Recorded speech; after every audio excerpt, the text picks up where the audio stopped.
Thank you for joining us. My name is Jennifer Homendy, and I'm the chair of the National Transportation Safety Board. Normally, our investigator in charge, his name is Marcel Muse, M-U-I-S-E. His first name is M-A-R-C-E-L. Marcel Muse is our investigator in charge for this investigation. But just given that we've arrived on scene today, it's very early. I've asked that he remain at the command post to continue what he is doing so that I can brief you on what we're doing so far. Also with me is one of our newest board members. This is Alvin Brown, and this is his training launch. So the NTSB arrived on scene at 6 a.m. To investigate an accident involving a Singapore-registered vessel with the name Dali, D-A-L-I, which made contact with the Francis Scott Key Bridge in Baltimore, Maryland, at around 1:30 a.m. this morning. The vessel is 985 feet long. It's a 95,000 gross ton container ship. I've seen information about crew members on board. We still need to verify the numbers of crew on board and their status. Under our Memorandum of Understanding with the Coast Guard, the NTSB is leading this investigation. The Coast Guard will support this investigation. Our Memorandum of Understanding, for example, provides for when an accident involves another mode of transportation and other factors, the NTSB will lead that investigation. Now, I want to thank the U.S. Coast Guard. We have a very cooperative relationship with the U.S. Coast Guard. I particularly want to thank Deputy Commandant for Operations, Vice Admiral Gautier. I want to thank Admiral Gilbreth, who's commander of the 5th Coast Guard District, and Captain O'Connell, who's the sector commander. Before I go on behalf of the NTSB, I want to extend our deepest sympathies to those who have been affected by this significant event. The NTSB, as I mentioned, does many significant transportation events, not just aviation. We do accidents and incidents in marine safety as well, and of course with bridges and other highway infrastructure. And for this, there were many that were affected by this collapse, and our deepest sympathies go out to the families, loved ones, and others who have been affected. I'm going to get questions on fatalities and injuries, which I'm not going to answer. That is not something that the NTSB answers. I will refer you to local authorities on all of that information. What I can tell you is a search and rescue is still underway. So we are very hopeful, and again, our thoughts are with the families and their loved ones. Again, we got here at 6 a.m. And we are standing back to allow the Coast Guard and Search and Rescue to continue their search and rescue operations while we gather information from the command post. There is a lot of information that we can begin to collect. We have a team of 24 on scene, including Member Brown and me. The team of experts include experts in nautical operations, and what they're going to look at and begin to collect is information on vessel operations, safety history, safety record. They'll look at the owner, they'll look at the operator, and they'll look at the operations this day. Today, they will also look at company policy, any sort of safety management system or safety management program will be looked at by them, and our human performance team as well. We have a human performance expert here. We have an engineering team.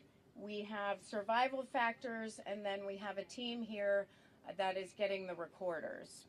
We also have a highway safety team, our team out of the Office of Highway Safety, including structural engineers, bridge experts who will be here and are continuing to come in. We have a few here, and one or two others are coming in the next few hours.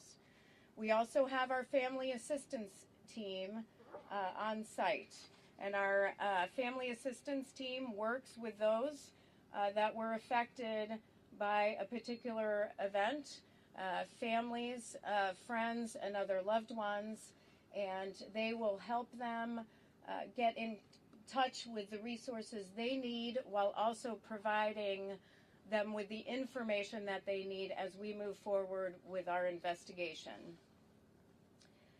This is a team effort.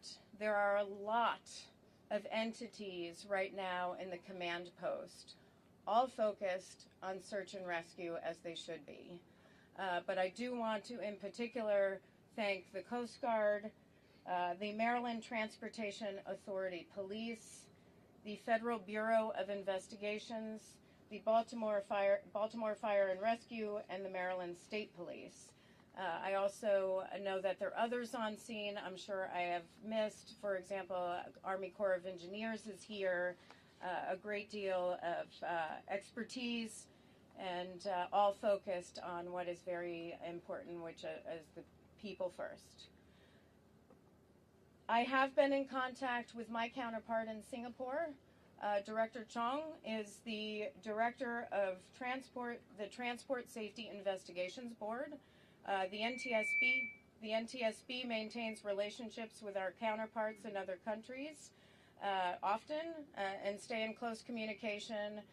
So the director and I have been in communication many times before on safety, so it was a good conversation. He is sending some personnel here tomorrow. Also, personnel will be arriving from the Maritime and Port Authority of Singapore, who has the focus of being the regulator in Singapore. Now, it's not a lot of information that I can share at this time, and I know there's a lot of information that seems to be circulating. The NTSB doesn't speculate. We provide facts. And so there isn't a lot we can share right now because the focus has been on the people. However, if you know me, I like to provide information as we can when we are able to verify those facts and be open about that. Transparency is one of our mandates, one of our core values. So please monitor ntsb.gov and X, where we will post when we are having another media briefing. We do have an organizational meeting tonight at 5 o'clock, which I mentioned, to determine where we want to go next on the investigation. But there's a lot of information we need to gather between now and then in the days and weeks that follow. So with that, I am going to take questions. I will call on you. Please state your name and your affiliation. We'll start with Tom and then go over here. Thank you, Chair Homendy. Tom Costello with NBC News. You spoke of one of the teams within this NTSB structure looking for specifically the recorders on board the ship. Can you speak to what type of recorders may be on board the ship, and what do you hope that what information might they provide? Yeah, at this time, I will have more information about the recorders tomorrow. We chose not to board the vessel today to allow some time for the search and recovery, which we did not want to interfere with. That is the first and foremost. We do have some information, but we need to verify that information first before I provide that information, before I verify it. So we'll have that information tomorrow, or maybe later tonight if you want to check with me. Thank you. Yes. Sabina with ABC News. How long will the search go on for today? The search is, it's a question on how long the search will go on today. The NTSB is not in charge of the search and rescue operation. That is the U.S. Coast Guard, so I would refer you to the Coast Guard for that information. Yep. Hi there, Nicole Skaggs, CBS News. Were the tugs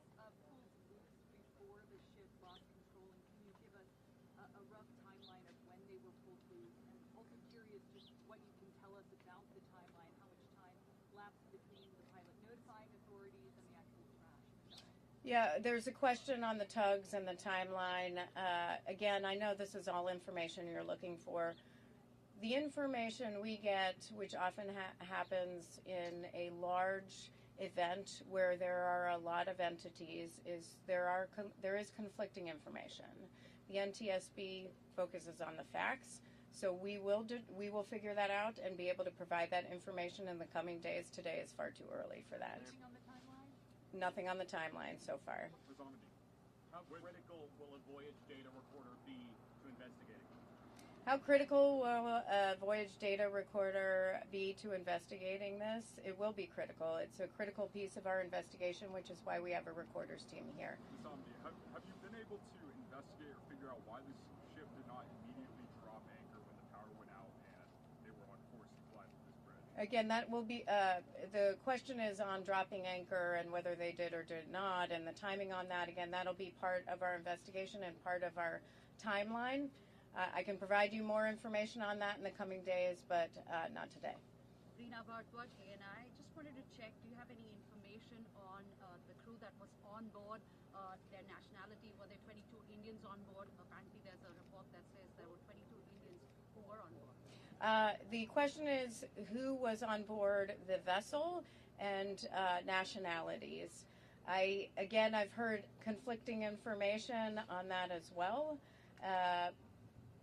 We will have to get back to you on that. Yes.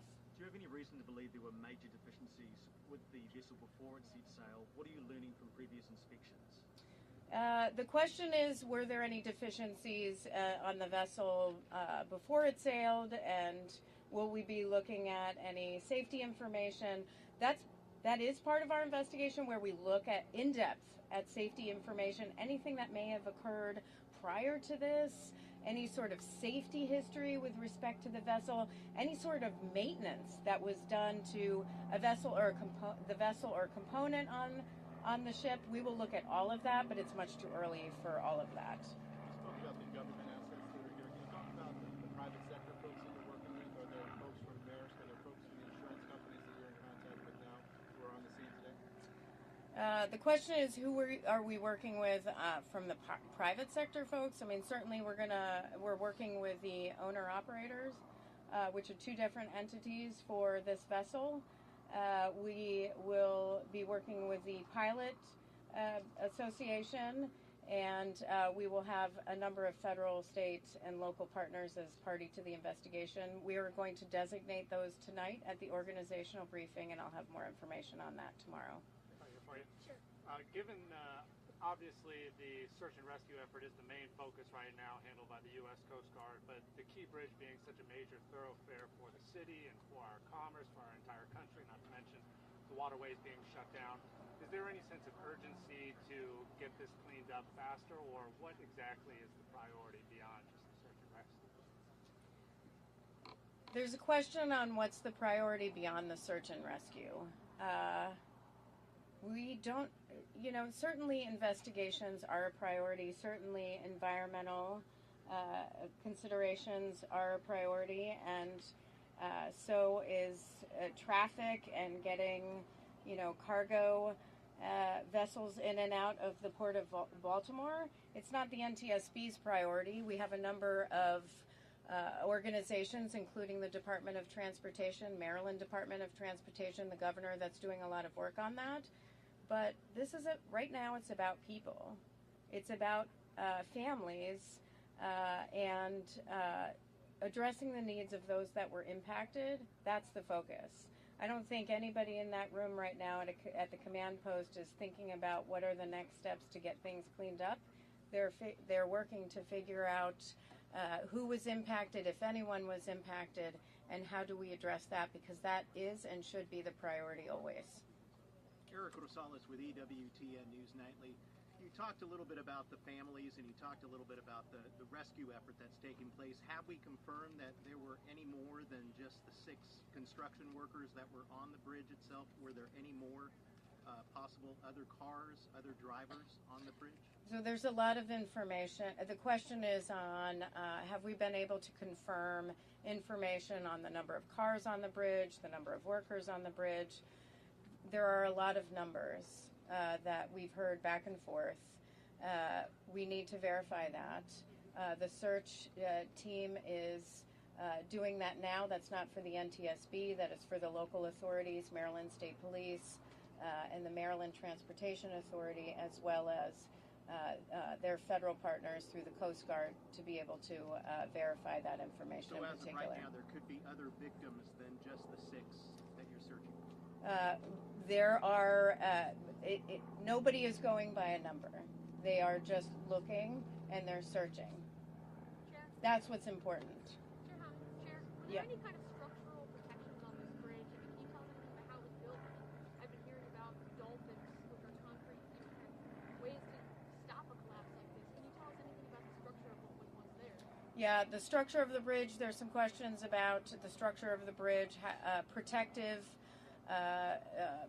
structure around the bridge or around the piers to make sure there isn't a collapse. We are aware of what a structure should have. Part of our investigation will be how was this bridge constructed? It will look at the structure itself. Should there be any sort of safety improvements? All that will be part of our investigation. We go very broad in our investigation. But in this sense, has that bridge ever been flagged that needed some kind of security revision or something like that? The question is, has the bridge ever been flagged for any sort of safety deficiency or security deficiency? That is information that that will take time to dig through. I will just point to our recent investigation of the Fern Hollow Bridge collapse, which took almost 2 years to get information on inspections and what was and was not done after those inspections, and whether there were records or not records maintained. That's specific to Fern Hollow Bridge, but it is very cumbersome process. It's a very meticulous process where they have to dig through a lot of information, so it will not be something that we will be able to verify while on scene. Are you able to speak at all about the reported power outage on the ship and whether the data recorder might provide any insight into that? The question is on the reported power failure. We've heard the reports. We've been made aware of those same reports about there being a power outage. I've also seen statements, media releases from Singapore as well. It's something that we take in, but something that we have to verify through our investigation that was what was part of the contributing cause here. So too early to tell. Yep. Andrew here from NPR. Can you confirm if the construction workers on the bridge were employed by Bronner's building? Can I confirm whether the construction workers on the bridge were employed by Bronner Builders Incorporated? That is the information we have, Bronner Builders Incorporated. Of course, sometimes they use subcontractors, so we don't have any information yet on subcontractors, but we do have information on the company itself. Chair, have they been able to confirm who specifically was working that night? The construction workers who might be within the 6 who are unaccounted for. Did they share any information with you guys? Is there any information on anybody that is unaccounted for and whether they were able to verify with the company? That is something that the federal officials, the FBI, along with the Coast Guard, will verify, not the NTSB. Sure. Last question. We got word that, of course, there were the construction workers, but one of the people was a state inspector. Can you share any word if you know about that? And that was the person that was rescued and taken to the hospital? The question is about a state inspector. I don't have information on the state inspector at this point. We are very focused on getting our investigative groups up and running. Again, let the search and rescue team do what they need to do to focus on the people, and then we are gathering information from the owner of the ship, of the vessel, and then the operator and others for this time. Again, that was my last question. For further information, and I know it's not a lot of information for the first day, but we just got here, and really the focus is on the families and the people. That is our main focus. That is everyone's main focus right now. The rest can wait. So please monitor ntsb.gov and our Twitter feed for the next briefing. Thank you. Ma'am, will Secretary Buttigieg be coming down here?